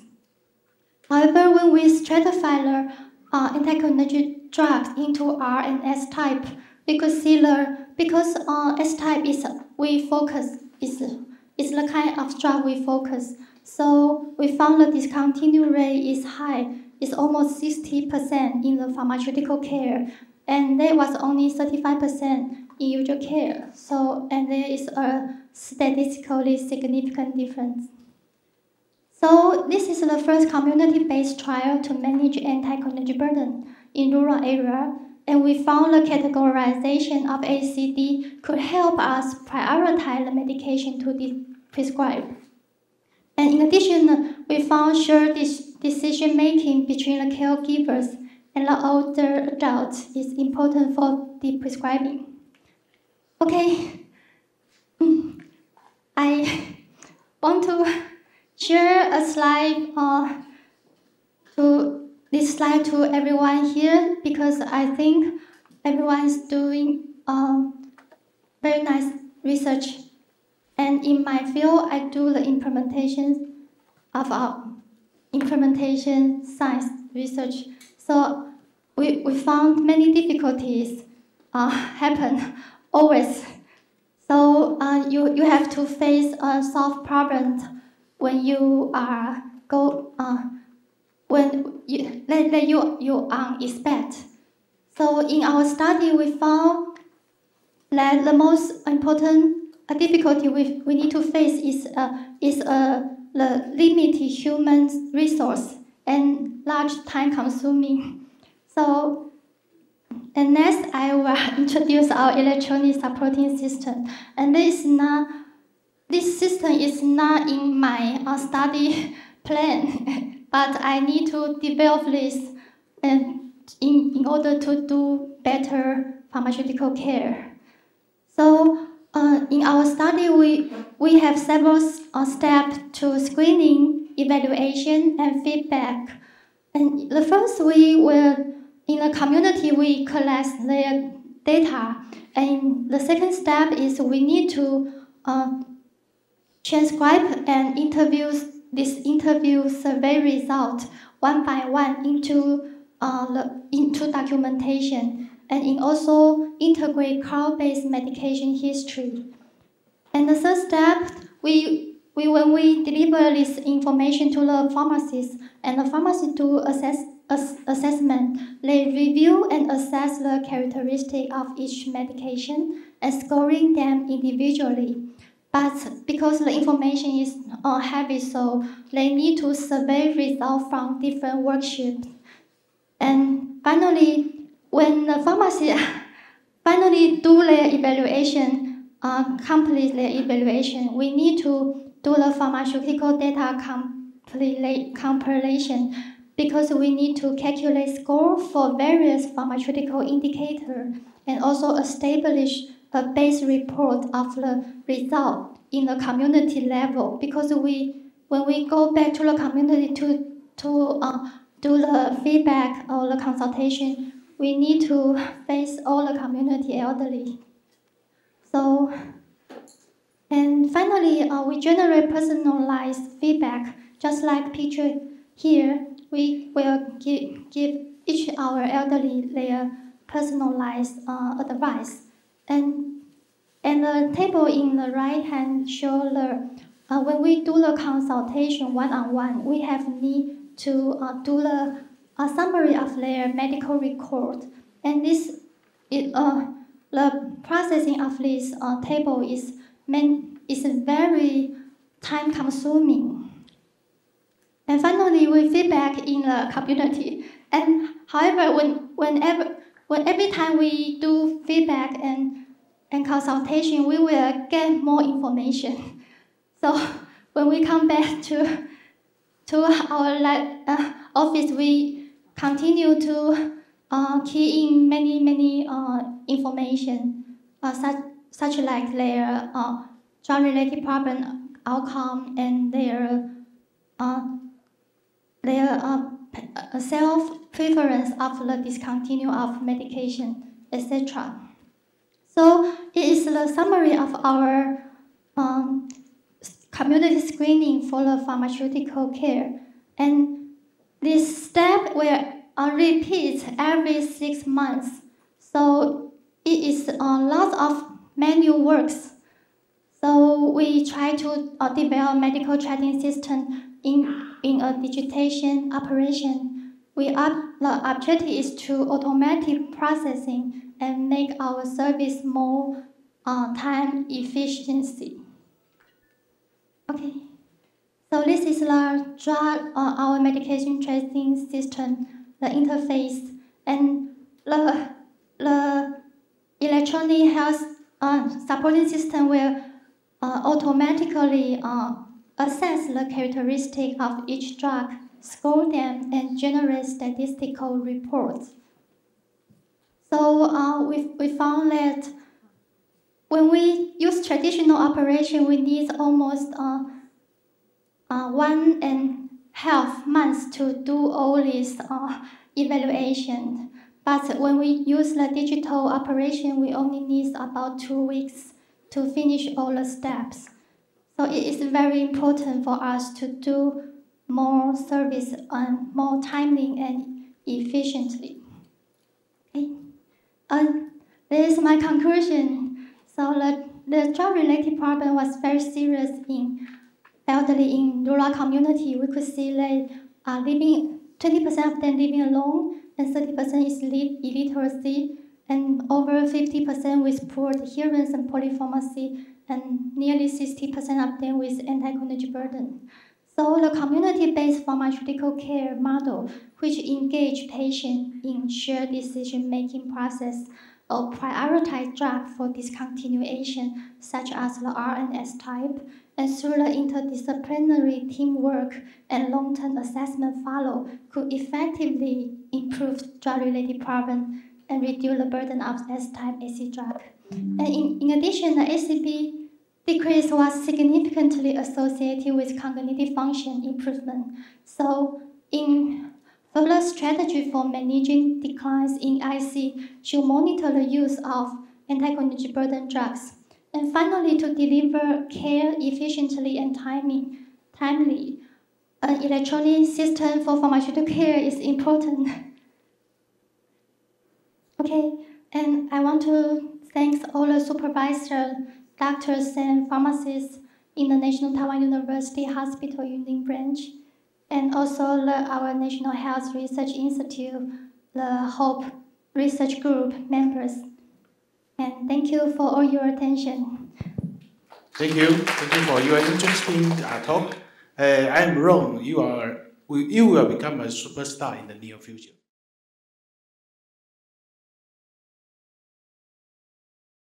Hello, please introduce yourself first and then your comment or question. Okay. Hello, I am Jonan and I'm from HR. I am a postdoc right now. I have a question for Professor Chang, and thank you for your very inspiring talk. And my question is, did you consider analyzing the data the opposite way, using the group strengths to predict loneliness? Because maybe the group strength is an indicator of social employment, and this may predict the degree of loneliness later. Thank you. Thanks for your question. What we did was we controlled for baseline grip strength. And so, yeah, so that took care of the risk causality. Dr. Rai from Japan. I have a question to Angelique. So you mentioned it's very difficult to intervene loneliness. I think social isolation and loneliness are different, meaning. But social isolation is a risk factor for loneliness, right? Not necessarily. Not necessarily. But will the risk affect loneliness? Social isolation affect loneliness or no effect whatsoever? Well, they're related, but we have, when you look at older adults living with children without a spouse, they're more lonely than older adults living alone. So older adults living alone may be a little bit more resilient. So there's kind of a self-selection there. But there's a gender difference, right? Yes, this is gender difference. Yeah. Men feel more loneliness compared to women. Yes. And during the COVID-19 pandemic, social isolation is a big issue in many advanced developed countries. So in Singapore, have you experienced the increased social isolation and how the impact of loneliness during the pandemic? Yeah, the pandemic definitely socially isolated people. We didn't have as bad a lockdown as I was discussing in Malaysia, but we have seen an increase in suicide since the pandemic among the older persons. But I haven't studied the link. I have a question to Chen-Yu. So in Taiwan, I think older people can see a lot of doctors. How about the pharmacist? They need to use a single pharmacist or they can use multiple pharmacists? Thank you for your question. In Taiwan, in general, they can also have many pharmacists because the pharmacist is maybe if the patient go to the hospital, so they will receive their medication in the hospital pharmacy. So they will have also the education from the pharmacist in hospital. But they can also refill their medication in the community. So they can also interact with the pharmacists in the community. So many pharmacists for our patients. So it's hard to pick out the polypharmacy or anticholinergic burden. You mean if the patient yes, if there are many pharmacists and if there's no interaction between the pharmacists, it's hard to manage polypharmacy or PIMs. Yes, thank you. It is a very important but very difficult question. Indeed, pharmacists could do the comprehensive drug review, can do many work for these patients' medication, especially for the patient go to many different doctors. So pharmacy play an important role in this. But I think in my doing this research, my experience, I think we should do some more infrastructure change. Maybe the anticholinergic burden can calculate in the hospital system. When the doctor prescribes, and we have a cut-off point of 3 points. When the anticoagulation burden is over than 3 points, and it is more significant associated with the negative outcome. So when doctor prescribe, maybe the system will have a remind or worrying, etc. Use the system to improve this problem together. Because I think the human resource is the most important problem I face.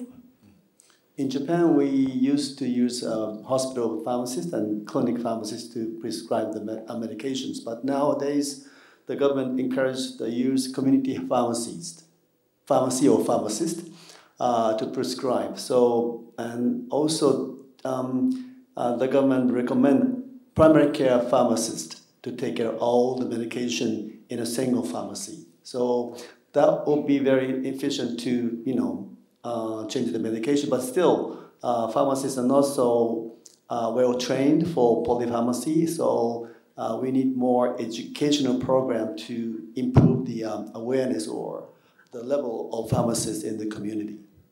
Yes, I very agree with your opinions. We still have many aspects need to improve. In addition to the education of the pharmacists, also the prescribers.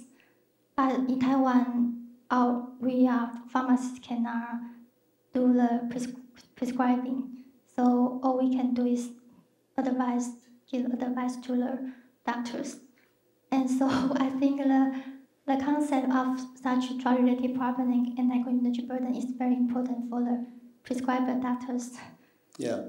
In Japan, pharmacists can send advice to the doctors, but most of the doctors not willing to take the opinion of pharmacists.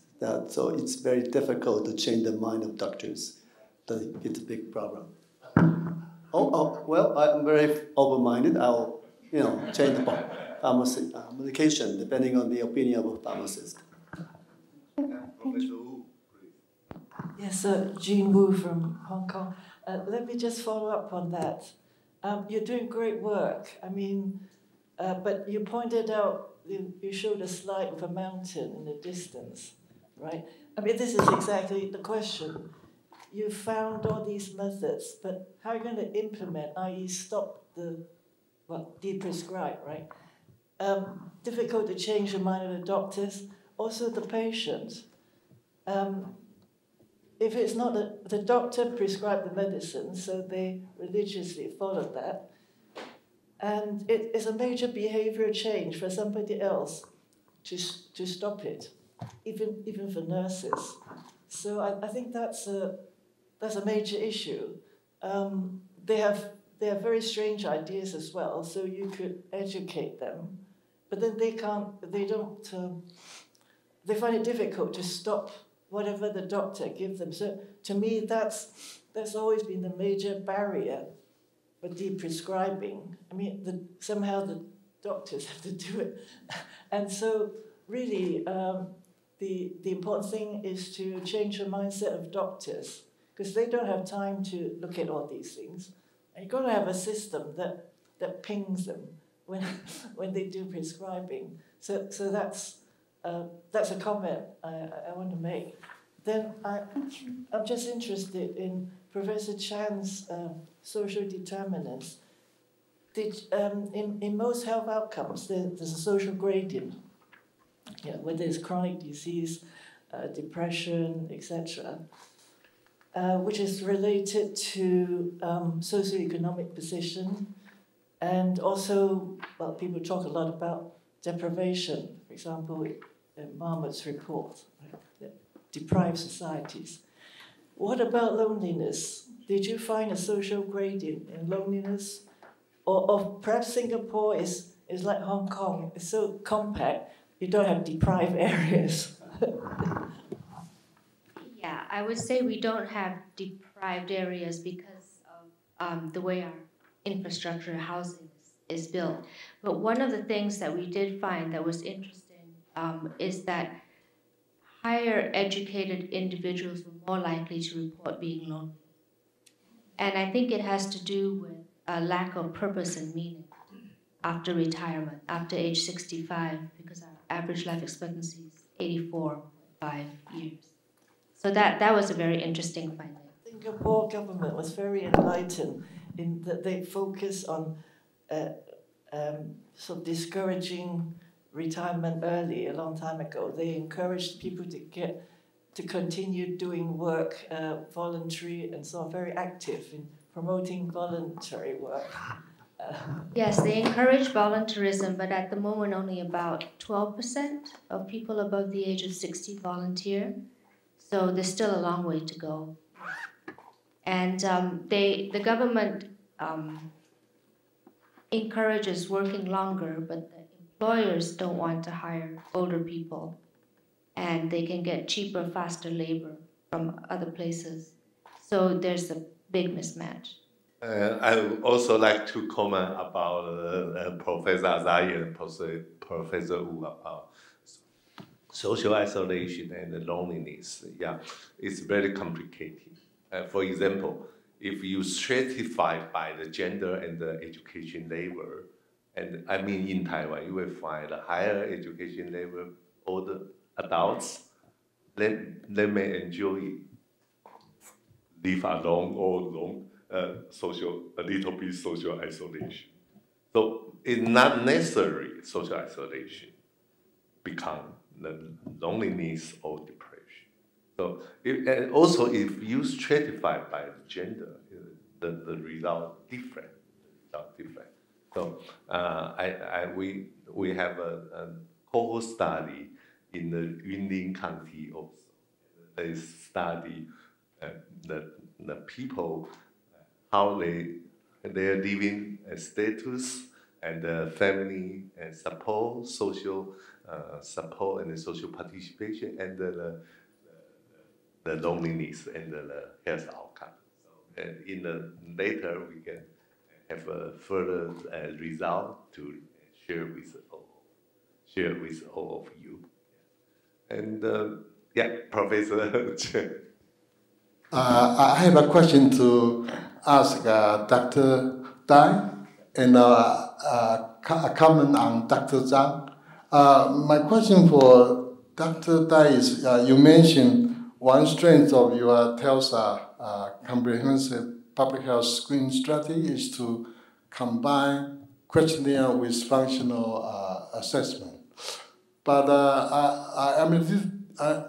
you probably like to elaborate a little bit because to some extent, most screen activity in Taiwan now is combination of these two, like the picture shown by Dr. Wang in Yunlin, when you have bus with many healthcare personnel, so they can do both questionnaire and many functional assessment. So I think you probably like to say, under what kind of context that kind of screening is better, because if you combine questionnaire with functional assessment, then you need better training for the screener, right?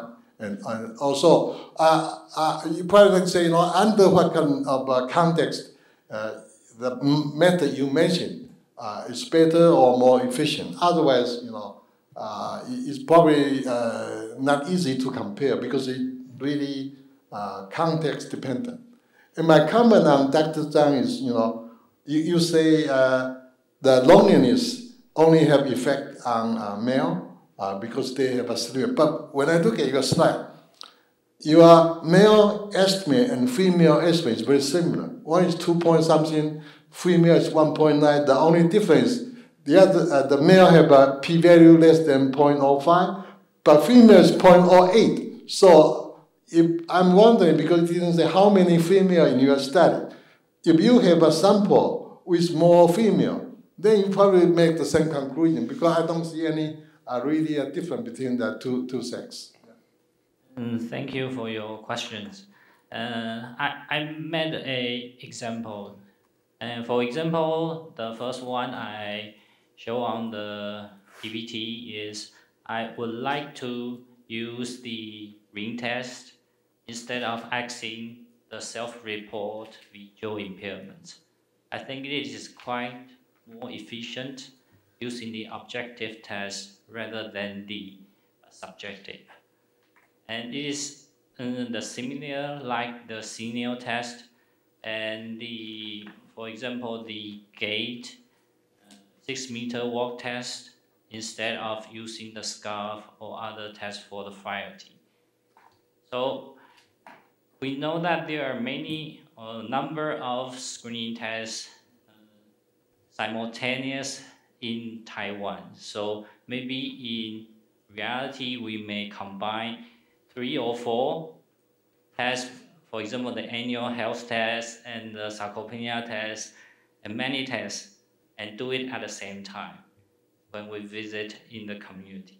But I think some of them can be depleted. Well, what I try to point out is it really depends on context. For example, if you have only one person and you go to a village, many elder people, so you would like to quickly pick up people with problems, then you just this with the questionnaire, and then you only focus on those possible problems. But you have more time, you have more personnel, then you try to do individual working tests. So when you like to make that kind of conclusion, you probably need to describe your context more clear and make the right comparison. Otherwise, it's really difficult to compare because it depends on your purpose, right? How many time, how many personnel you have. So that's my point. One of the things that I wanted to clarify about our cohort study, and that's why I'd like to appeal to the biologists in the room in terms of what we can do with the cohort, is that it's a random sample of Singaporeans, so it's nationally representative, and we go to their home. The only people we can't interview are people who cannot give verbal consent. So we miss those who are feeding tube. Our ethics review board says we cannot. For dementia, we can interview a proxy or legal representative. And what I'm trying to say is I guess the sample that we have by going to the home is different from people who come to the clinic or come for screening. Because the people who come to the clinic are pretty far along in their illness, and people who come for screening can walk downstairs and go for screening. But there are a lot of people that we're missing. But in the type of work that we're doing, we can actually find them. So I think it would be very interesting to work alongside the biologists and look at aging biomarkers, because we have contact with soon 10,000 people above 60. So in answer to your question about female-male differences, the sample is 51% female and 49% male. I agree with you, the effect sizes are not that dissimilar. So I think what we want to go back and do is look at interactions with gender and try and see actually what is going on to try and unpack those differences. This is Okuchi from Japan. I have a question to Dr. Tai. I'm very impressed that your innovative way to screen the frailty. And I just wondering if you don't use, if you think like you have a dependent variable, and based on the dependent variable, you were choosing that test, right? But have you ever think like use principal component analysis or self-organized machine learning? I mean, if you decided some kind of dependent variable, you lose a little bit information. So if have you ever tried to think about that? Yeah, actually we use a stepwise logistic regression method. I totally agree with you. We can use the lasso regression. This is a machine learning algorithm. And I think because we not choose the dependent variables by ourselves. We use the algorithm, and we mostly connect or select all the variables just described in the TLSA. So you can see that the scales are composed of the age, the most predominant factors of the frailty, and the other quite specific factors like female or the oral health. So it is a composite scale. But I agree with you, we can use other methods to select this factor. And the PCA, like you mentioned, is a great method, but it will be like the endpoint will be the clustering of the results. But we want to figure out the simple or several factors. Right. So I thought frailty is multi-component, so you don't have to pick up one of them. Just use all the information and pick up more the informatic one, I think.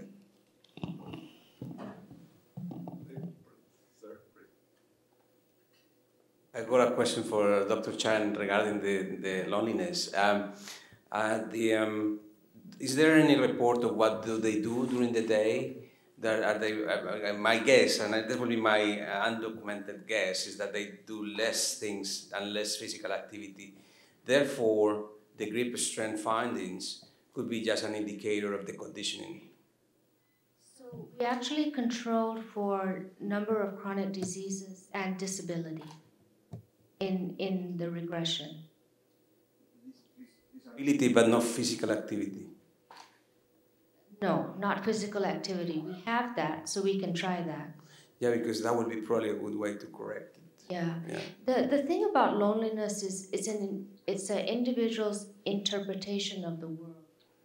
So feeling left out is an individual's interpretation, and also feeling you lack companionship. So it will be interesting to look at physical activity, but I think there's also some personality traits that are associated with loneliness.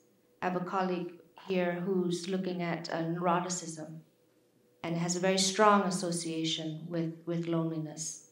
So we're trying to figure that one out. Okay, the last question from Dr. Chen. Yeah, this is Chen-Yu from NHRI. I have a question to Dr. Zhang.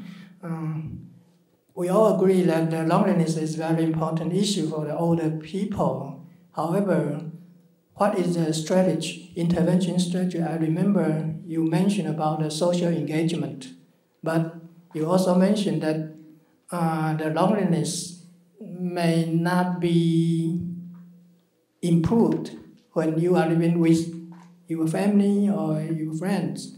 You may still feel very lonely when you are in the crowd, right? So what is the best strategy to intervene those who have the loneliness feeling? So I think there's a systematic review that came out in 2022, and they listed the most effective interventions being animal therapy and digital interventions. But looking at the samples that they worked with, they're not representative or they're very, very small. So I think there's a lot of room to do, randomized controlled trials with larger samples that are representative of the population, and then do some kind of digital intervention. In fact, we just wrote a proposal to do that. Because I think culturally the interpretation of loneliness may differ. And the proposal we wrote was with University of Tokyo and Oxford. So we're trying to compare Singaporeans, Japanese, and the British to see both qualitatively and quantitatively what does loneliness mean and what are some of the predictors over time. And then create archetypes of lonely people I showed you personal mastery and depressive symptoms and social networks differ by levels of loneliness. We can't treat all lonely people as the same and think we're just going to intervene by getting them to eat together or do activities together. So if we can identify subgroups, we can then target interventions better. I think that's what hasn't been done yet. And so your ministers for loneliness in Japan and UK, I haven't seen any results. Okay, time is up. On behalf of the organizing committee, we have some gifts and appreciation for the speakers.